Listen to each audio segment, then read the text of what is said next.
choisis la vie. La consolation spirituelle, un des 7 objectifs principaux de la libération intérieure.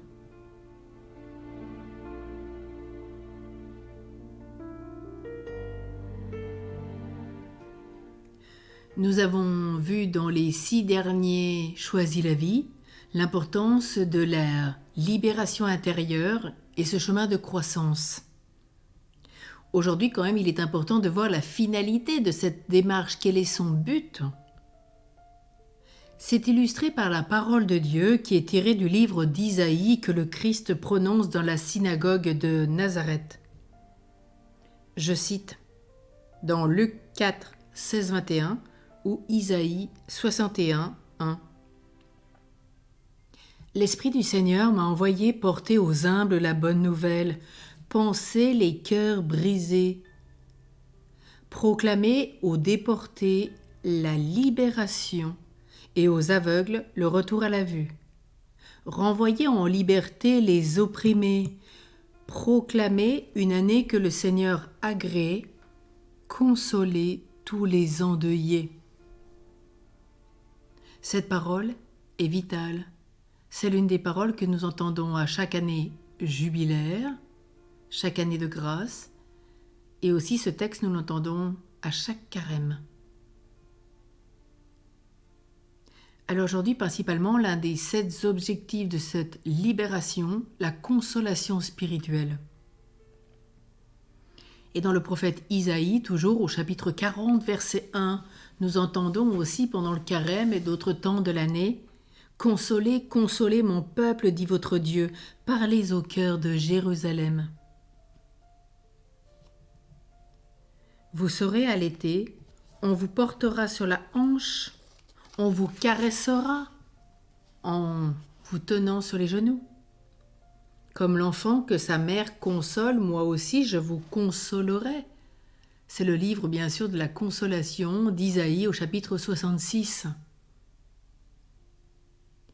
La consolation spirituelle est le fruit de la divine douceur du Christ, qui a compassion de celui qui souffre. Il le voit d'abord dans son innocence et ne sait que l'aimer, sans juger des circonstances de sa peine. Il le considère comme un enfant blessé qui attend la consolation pour retrouver le bon goût de l'amour. La consolation divine transparaît à travers des supports concrets. Par exemple, lors de la lecture d'un verset de la parole de Dieu, comme ceux que nous venons d'entendre, lors de la réception d'un sacrement, pendant l'accompagnement spirituel, ou encore lors de la prière personnelle ou communautaire, et parfois une présence plus particulière de Dieu, du Père, de Jésus, de l'Esprit Saint, de la Vierge, d'un saint. Prenons ici l'exemple d'une femme d'âge mûr qui évoquait un événement terrible de son enfance. Alors qu'elle avait 8 ans, profitant de l'absence de ses parents, ses 3 frères et sœurs l'avaient dévêtue. Attachée sur une chaise et battue jusqu'au sang avec des ceintures. Remarquant qu'elle n'avait jamais confié à Dieu ce souvenir traumatisant, nous lui avons proposé de prier pour elle et avec elle. Ils disent, nous étions d'abord 3 hommes à l'entourer avec compassion. L'un de nous a ouvert l'Évangile et son regard s'est porté sur le verset 27 du même chapitre en Saint Matthieu. Alors les soldats du gouverneur prirent avec eux Jésus dans le prétoire et ameutèrent sur lui toute la cohorte. L'ayant dévêtu, ils lui mirent une chlamyde écarlate et crachant sur lui, ils prenaient un roseau et en frappaient sa tête. En entendant ces paroles, elle se mit à pleurer. Elle partagea ensuite combien ce passage des Écritures l'avait rejointe au plus profond de son cœur. Elle comprenait qu'elle n'était plus seule. Elle savait désormais que le Christ serait toujours auprès d'elle. Il souffrait avec elle, par sa passion, et la consolait ainsi de toute sa peine. Lorsqu'un enfant subit le mal commis par un adulte, il est victime de l'abus de pouvoir que détient cette personne qui lui fait peur et le fait souffrir. Il est atteint dans son innocence, il n'a pas les moyens d'échapper à ce mal. Il doit faire avec, jusqu'au jour où il décidera consciemment de se positionner face à l'adversité. La démarche de libération intérieure propose à la personne de se laisser visiter par Dieu, précisément à l'époque où l'enfant était démuni face au mal. Dieu seul peut guérir en profondeur du mal subi. La consolation divine vient toucher la part d'innocence qui habite le cœur humain. Ce lieu où le tout petit enfant était sans défense et n'avait aucune responsabilité concernant les circonstances de l'âge et de l'événement. Cet événement qui a été évoqué. Il subissait donc l'injustice des dommages causés par la blessure et tentait d'en minimiser les effets. La blessure se porte de manière insidieuse, là où des manques affectifs, souvent maternels ou paternels, ont été ressentis par l'enfant comme agressants et source d'une intense souffrance. L'adulte aujourd'hui en porte encore les traces au point de mal vivre son identité.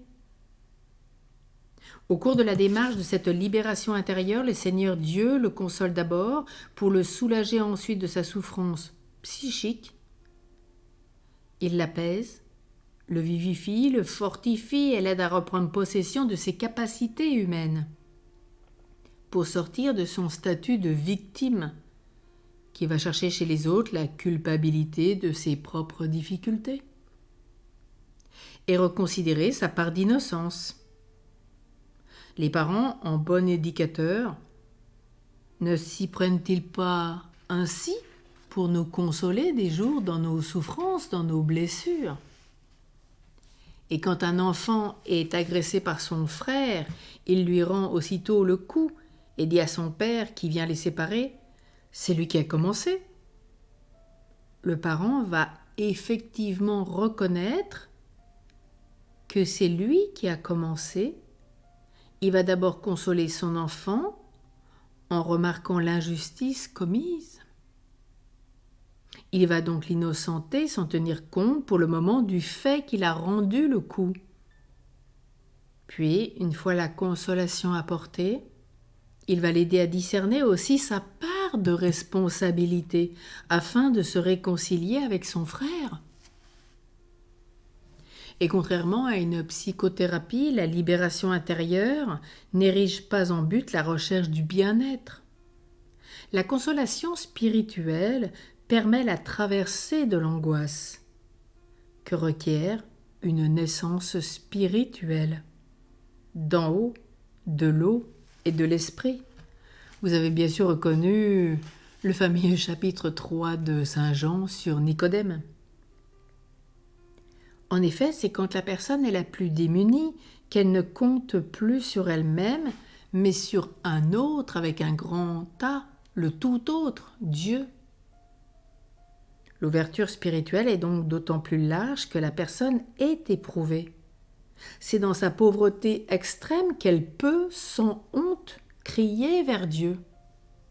Et le psaume 118, verset 67 le dit bien, « Avant d'être humilié, je m'égarais, maintenant j'observe ta promesse. » Et au verset 71, « Un bien pour moi que d'être affligé afin d'apprendre tes volontés. » Les plus belles conversions se font dans les moments apparemment les moins propices. Combien de personnes ont fait l'expérience de Dieu au moment où leur horizon semblait le plus fermé? Alors ce matin, accueillons cette consolation spirituelle, comme avec Dieu, qui nous dit « Consolez, consolez mon peuple ». Et puis ayant vécu cette consolation spirituelle auprès de Dieu, je vois aussi ma part de responsabilité, et puis je peux me réconcilier avec mon frère en Christ, ou qui ne l'est pas, car tous les enfants, tous ces hommes qui sont sur la terre, sont nos frères et sœurs, enfants d'un même Père. Alors demandons aujourd'hui particulièrement cette consolation spirituelle qui est vitale.